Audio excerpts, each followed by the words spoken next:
आज का टॉपिक है स्पीच राइटिंग। आज हम लोग देखेंगे कि स्पीच राइटिंग कैसे लिखना है, क्या क्या टिप्स याद रखना है स्पीच राइटिंग लिखने के टाइम, एक सिंपल स्पीच राइटिंग लिखने के लिए क्या चाहिए।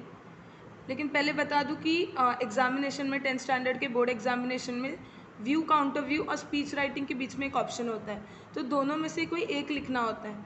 अगर आपको व्यू काउंटर व्यू ईजी लग रहा है तो पूरा व्यू काउंटर व्यू के ऊपर प्रिपेयर करो, और अगर स्पीच राइटिंग ईजी लग रहा है तो स्पीच राइटिंग के ऊपर प्रिपेयर करो। दोनों प्रिपेयर नहीं करना है, दोनों प्रिपेयर करो, लेकिन जो आपको प्रॉपरली आ रहा है, अगर व्यू काउंटर व्यू ईजी लग रहा है तो व्यू काउंटर व्यू के ऊपर ज़्यादा टाइम दो, ज़्यादा उसके ऊपर ज़्यादा एग्जाम्पल सॉल्व करो और ज़्यादा प्रिपरेशन करो। अगर स्पीच राइटिंग ईजी लग रहा है तो स्पीच राइटिंग के ऊपर ज़्यादा एग्जाम्पल्स करके उसको प्रॉपर करो। लेकिन दोनों पे थोड़ा ध्यान दो कि अगर एग्ज़ाम में गलती से व्यू काउंटर व्यू आप करके गए लेकिन स्पीच राइटिंग ईजी वाला आ गया, तो एक टाइप का देख लो कि ताकि स्पीच राइटिंग भी लिख सको। कम से कम उसका क्या बोलते हैं, बिगिनिंग कैसा करना है, एंडिंग कैसा करना है, बॉडी कैसा लिखना है, उतना थोड़ा बहुत ध्यान दो। तो पहले how to write a good speech, एक अच्छी स्पीच के लिए किसकी ज़रूरत है। अच्छे स्पीच के लिए 3 सिंपल स्टेप्स है। एक होता है अच्छा इंट्रोडक्शन, अच्छा बॉडी, अच्छा कंक्लूजन। तो ये सिंपल स्टेप्स को माइंड में रखना है कुछ, तो एक अच्छा स्पीच बन सकता है हम लोग से। तो यहाँ पे बोला है कि all you need to remember is ये chocolate drink during your child days. तो यहाँ पे हॉर्लिक्स, ये जो चॉकलेट ड्रिंक सब पीते थे, इससे एक न्यूमोनिक बना है। न्यूमोनिक क्या होता है कि एच से ऐसे बन, याद करने के लिए एक छोटा सा ट्रिक, ऐसा समझ लो कि ये वर्ड से याद करने के लिए एक छोटा सा ट्रिक है। तो this will help you remember how to write your speech effectively and flawlessly. तो ये आपको रिमेंबर करवाएगा कि आपका स्पीच कैसे लिखना है, कैसे इफेक्टिव होगा और कैसे फ्लॉलेस होगा। तो पहला है हॉर्लिक्स का एच, एच फॉर हुक। तो यहाँ पे ऐसा ओ का भी बनाया होगा, आर का भी बनाया होगा, LICS ऐसा सबका बनाया होगा। तो इससे एक न्यूमोनिक तैयार किया है कि ये वर्ड को याद रखो और उसमें क्या क्या है उसको ध्यान में रखते हुए स्पीच लिखो, ऐसा बोलने का मतलब है ये लोग का। So H for hook, develop a hook. You need to capture the attention at the beginning of the speech as mentioned earlier, it can be through a hook. अब ये हुक क्या है, यहाँ पे बोला है कि आपको जब आप स्टार्ट कर रहे हो, स्पीच बिगिन कर रहे हो, तब आपको ऑडियंस का अटेंशन कैप्चर करना ज़रूरी है। आप स्पीच बोल रहे हो और कोई ऑडियंस सो रहा है, कोई बोल रहा है, कोई बात कर रहा है, कोई स्पीच पे ध्यान ही नहीं दे रहा है। तो सबसे पहले ऑडियंस का अटेंशन सीक करना ज़रूरी है। तो उसको कैसा करोगे, ह्यूमरस स्टोरी। जब स्टार्टिंग स्पीच स्टार्ट कर रहे हो तो एक अच्छी सी कॉमेडी सी स्टोरी स्टार्ट कर दो। एक एंसीडोट, एक छोटा स्टोरी जो रियल इवेंट्स पे होता है उसे एंसीडोट बोलते हैं, तो एक एंसीडोट से स्टार्ट करो। स्टार्टिंग स्टैटिस्टिक और एन इम्प्रेसिव कोट, एक कोट से स्टार्ट करो, स्टोरी से स्टार्ट करो, ऐसा कुछ भी करो जिससे ऑडियंस का अटेंशन सीखो। फिर एच हो गया, फिर नेक्स्ट आता है ओ। ओ से होगा organise your ideas, offer a preview of what has to come in the introduction and be sure you follow this points in order. तो यहाँ पे बोला है कि ऑर्गेनाइज योर आइडियाज़, आपके जो आइडियाज़ है उसको प्रॉपरली ऑर्डर में ऑर्गेनाइज कर लो कि फर्स्ट क्या बोलना है, सेकंड क्या बोलना है, थर्ड क्या बोलना है, एंडिंग में क्या बोलना है। तो उसको प्रॉपरली ऑर्गेनाइज करके बोलो ताकि इंट्रोडक्शन प्रॉपर हो और सारे पॉइंट्स को फॉलो हो। ठीक है, तो इसको बोलेंगे ऑर्गेनाइज, और ऑर्गेनाइज ऑफ आइडियाज़।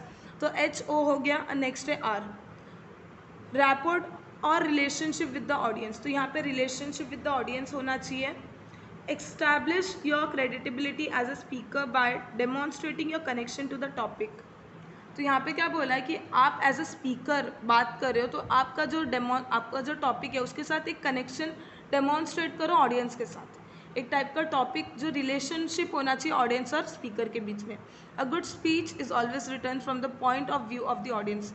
तो एक अच्छा स्पीच कैसे लिखते हैं, एक ऑडियंस के पॉइंट ऑफ व्यू से लिखते हैं ताकि ऑडियंस को पसंद आए। Imagine they are sitting next to you eagerly waiting to hear you, give them a name if possible and help them make real.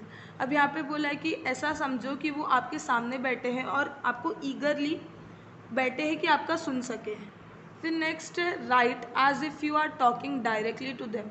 तो यहाँ पे क्या बोला है कि ऐसा लिखो कि आप डायरेक्टली उनसे बात कर रहे हो। ठीक है, तो यहाँ पे HOR हो गया। नेक्स्ट है L, L में आएगा language.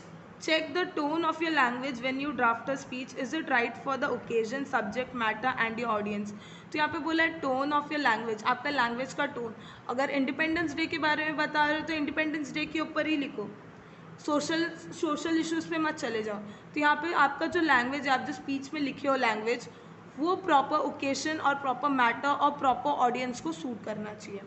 The length of your sentence should not be too long और कॉम्प्लिकेटेड।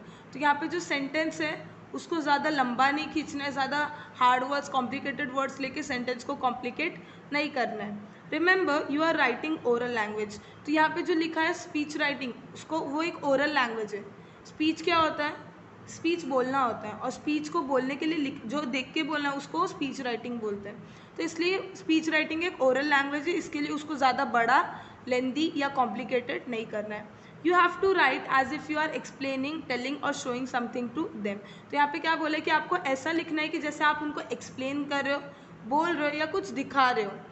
ठीक है, तो ऐसा लिखना है, ऐसा लिख सको कि उनको समझ जाए, उनको समझा रहे हो या तो उनको बोल रहे हो या तो उनको कुछ दिखा रहे हो, ऐसा आपकी स्पीच से लगना चाहिए। Example, did you get that? Of course did. Right, let's move it along. ये एक एग्जाम्पल है कि ताकि बीच बीच में कनेक्शन ना टूटे ऑडियंस से क्वेश्चनिंग करोगे तो ऑडियंस से कनेक्शन ना टूटे एक टाइप का। तो did you get that? Of course you did. Right, let's move it along. ये एक सेंटेंस हो गया, तो ऐसा लिख सकते हैं, how many of you are aware of this fact? Not many, I am sure.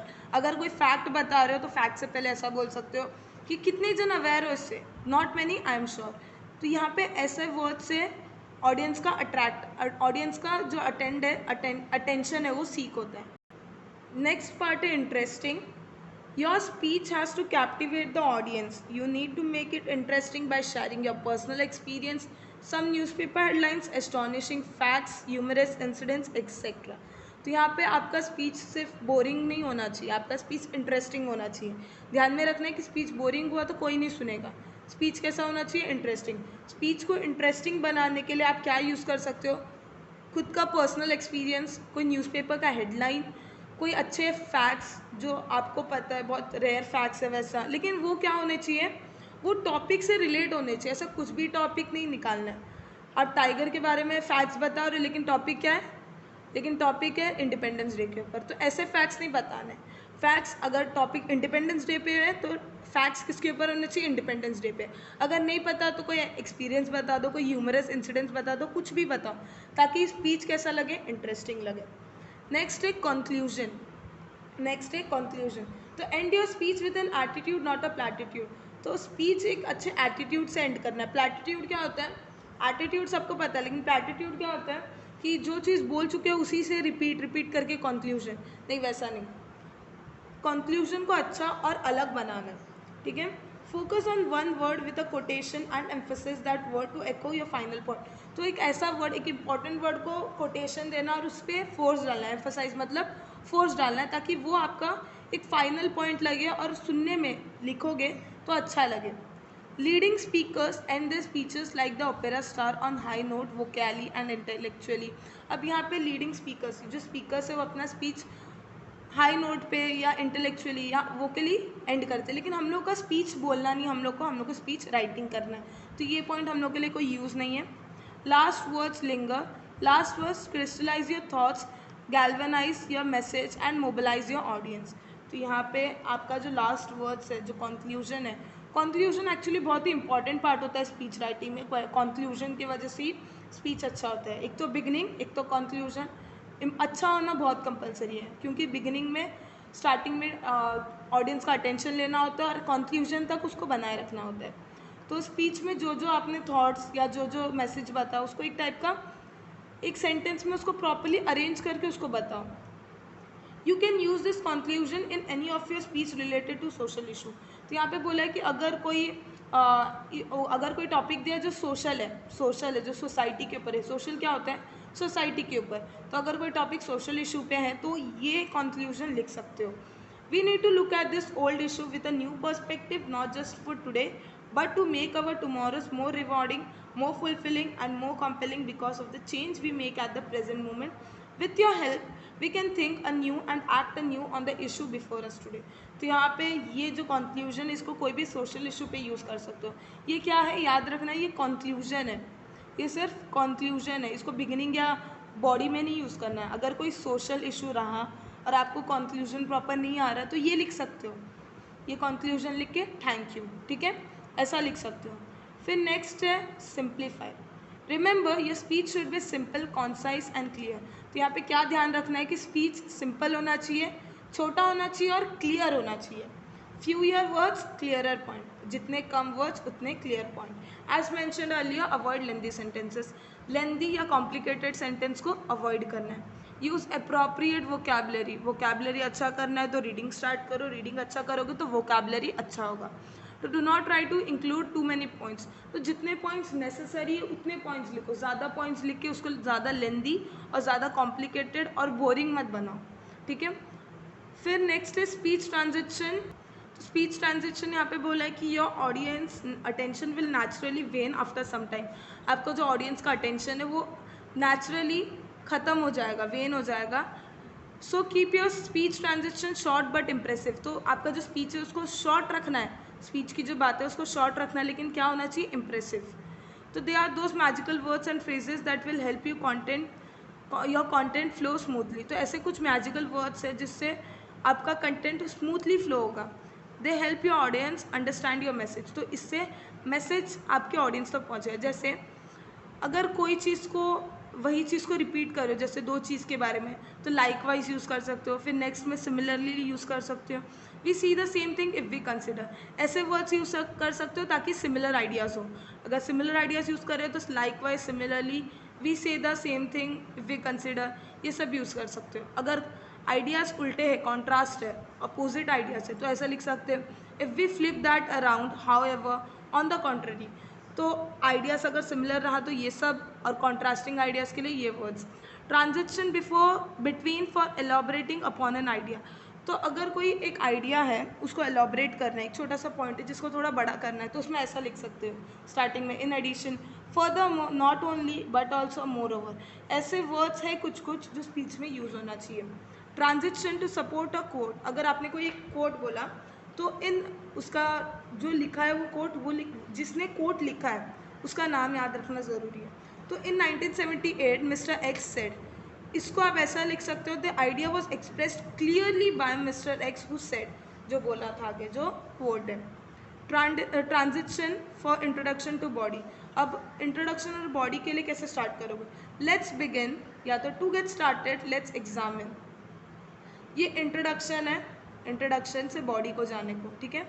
फिर नेक्स्ट है transition from body to conclusion, अब यहाँ पे बॉडी कैसा था, इंट्रोडक्शन से बॉडी तक जाने को हम लोग ऐसा लिख सकते हैं, लेट्स बिगिन, और अभी बॉडी टू कंक्लूजन में जाने को ये लिखेंगे, in short, in conclusion, let's summarize the key lessons, या let's summarize the key points, let me conclude my speech, तो ऐसे वर्ड से स्पीच का कंक्लूजन होता है, ऐसे वर्ड से स्पीच का कंक्लूजन होता है।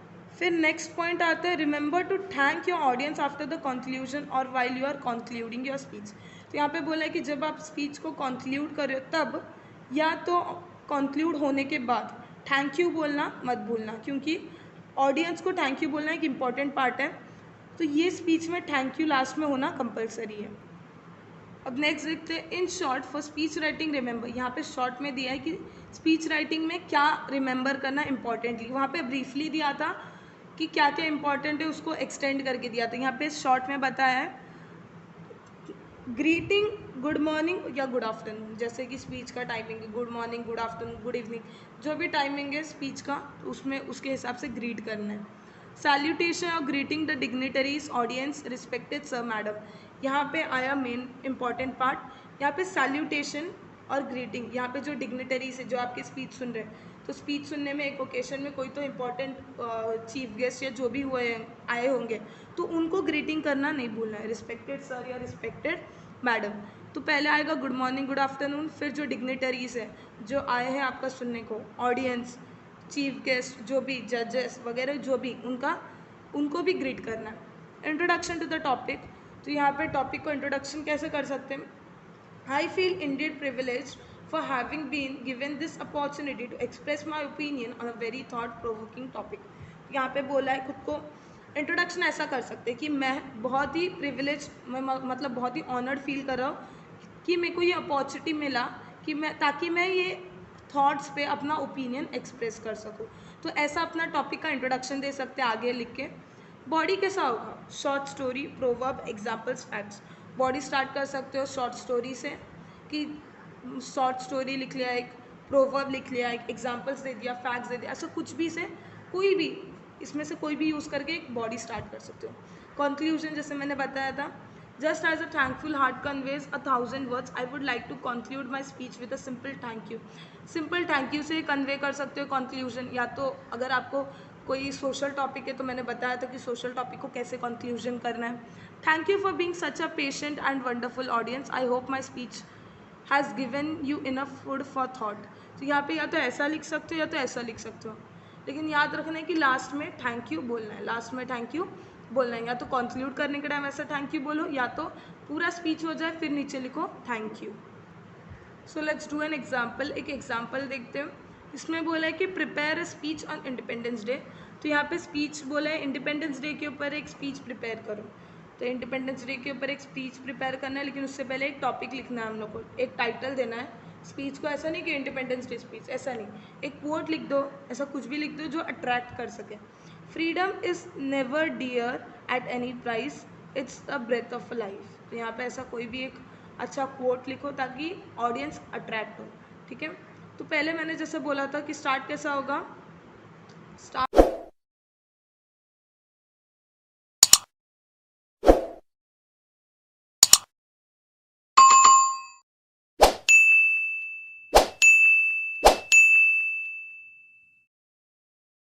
Very good morning to one and all present here. तो यहाँ पे स्पीच किससे स्टार्ट किया है, ग्रीटिंग से, कि यहाँ पे जो भी प्रेजेंट है उनको गुड मॉर्निंग। यहाँ पे जो जो प्रेजेंट है, अगर सपोज स्कूल का है तो यहाँ पे एलॉबरेट कर सकते थे कि प्रिंसिपल, टीचर्स, चीफ गेस्ट, यहाँ पे एलॉबरेट करो, या तो सिर्फ गुड मॉर्निंग टू जितने जन प्रेजेंट है। तो ये एक सेंटेंस सब में कंप्लीट हो गया, सबको मिला के।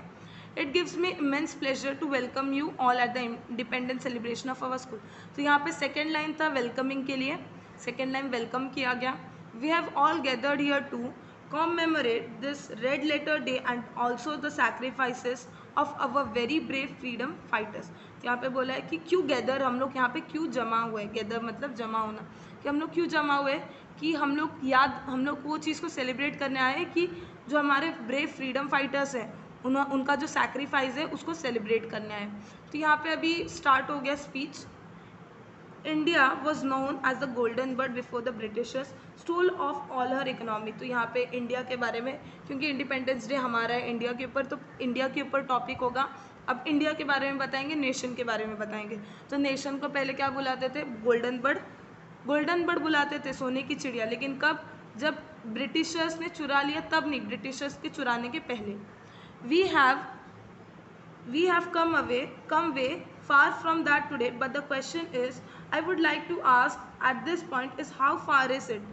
यहाँ पे पूछा है कि हम लोग वो दिन से बहुत ही दूर आ चुके हैं, आज हम लोग वो दिन से बहुत दूर आ चुके हैं। लेकिन यहाँ पे क्वेश्चनिंग है, क्वेश्चनिंग करने से ऑडियंस का अटेंशन सीक होता है। तो यहाँ पे क्वेश्चनिंग करते रहना है बीच बीच में। तो यहाँ पे क्या क्वेश्चनिंग किया है कि मेरे को ये क्वेश्चन पूछना है कि अभी हम लोग दूर तो आए हैं, वो उस दिन से आज तक हम लोग बहुत दूर आए, लेकिन कितने दूर। Have we actually touch the skies of democracy and development. तो यहाँ पे पूछा है, यहाँ पे फिर क्वेश्चन किया है कि क्या हम लोग ने डेमोक्रेसी और डेवलपमेंट के स्काइज को टच किया है। The answer to this is no and the solution is to reimagine the India of our dreams. तो यहाँ पे बोला है कि ये सब के जो क्वेश्चन पूछे थे, क्वेश्चन के आंसर्स ऑडियंस नहीं देगी, क्वेश्चन के आंसर्स ऑडियंस नहीं देने वाली। क्वेश्चन ऐसा बनाओ कि आंसर खुद दो, क्वेश्चन ऐसा बनाना है कि आंसर खुद को ही देना है, क्योंकि ऑडियंस चिल्ला के नहीं बोलने वाली। और स्पीच राइटिंग है तो स्पीच राइटिंग में खुद को ही आंसर देना है। तो द आंसर इज़ नो। तो यहाँ पे आंसर क्या है, नो। और इसका सल्यूशन क्या है कि जो हमारे इंडिया के ड्रीम्स है उसको री इमेजिन करो। India seems like utopia on paper, but in reality lack of implementation has ruined the goals and dreams of our nation. तो यहाँ पे क्या बोला है, इंडिया यूटोपिया जैसा दिखता है पेपर में, यूटोपिया जैसा दिखता है, लेकिन रियलिटी क्या है, इसमें इम्प्लीमेंटेशन का लैक है, इम्प्लीमेंटेशन की कमी है। और जो ड्रीम्स थे हमारे नेशन के वो सारे रूंड हो चुके हैं, रूंड मतलब बर्बाद हो चुके हैं, ख़राब हो चुके हैं। And that is why we need to rebuild the India of our dreams. We need to respect each and every individual no matter who they are and what they do. तो यहाँ पे क्या बोला है कि जो इंडिया का dreams है वो उजड़ चुका है, वो टूट चुका है, तो उसको रीबिल्ड करना है। उसको रीबिल्ड कैसे करेंगे, रीबिल्ड कर रहा है, अगर ये टॉपिक निकाला तो इसके ऊपर 2-3 लाइन्स डालो कि कैसे कास्ट डिस्क्रिमिनेशन को रोके, एजुकेशन दे के, रिस्पेक्ट दे के वुमेन मैन को इक्वली ट्रीट करके, ऐसा 2-4 लाइन लिखना है। तो यहाँ पे भी वही बोला है कि रिस्पेक्ट करना ईच एंड एवरी इंडिविजुअल की, वो क्या है वो नहीं देखना है, लेकिन वो इंडिया के सिटीजन्स है उस पर ध्यान देना और रिस्पेक्ट करना है, ताकि हम हमारा क्या कर सके, इंडिया के ड्रीम्स को रीबिल्ड कर सकें। वी नीड, और फिर क्या था, we need to create awareness about education. Education बहुत इंपॉर्टेंट सोर्स है, तो उस पर प्रेशराइज करो, वो टॉपिक पे प्रेशराइज करो। We need to kill all the orthodox believes. अब यहाँ पे जो भी बिलीव्स है, सुपरस्टिशंस है इंडिया में जो सबसे ज़्यादा मिलते हैं, उसको किल करना है। जो अलग अलग टाइप की बिलीव्स है उसको किल करना है, उसको भूल जाना है। And most importantly we need to get serious about the laws we have. अब जो लॉज है उसके ऊपर सीरियस होने की बारी है। लॉज को सीरियसली लो, ऐसा मजाक जैसा मत लो। ये सब टॉपिक इसमें बताया है कि ड्रीम इंडिया के ऊपर इंडिपेंडेंस डे सेलिब्रेट किया। या तो इंडिपेंडेंस डे में हम लोग या तो ड्रीम इंडिया बता सकते हैं, या तो ये भी बता सकते हैं कि जैसे फ्रीडम फाइटर्स ने क्या क्या किया, क्या हुआ, इसके ऊपर भी स्पीच लिख सकते हैं। फिर नेक्स्ट है we need to value freedom that we have rather than misusing it. तो हम लोग का जो फ्रीडम है उसको जो हम लोग मिस यूज़ कर रहे हैं उसको वैल्यू करना चाहिए। We needed to understand the values of equality, justice, fraternity, secularism etcetera.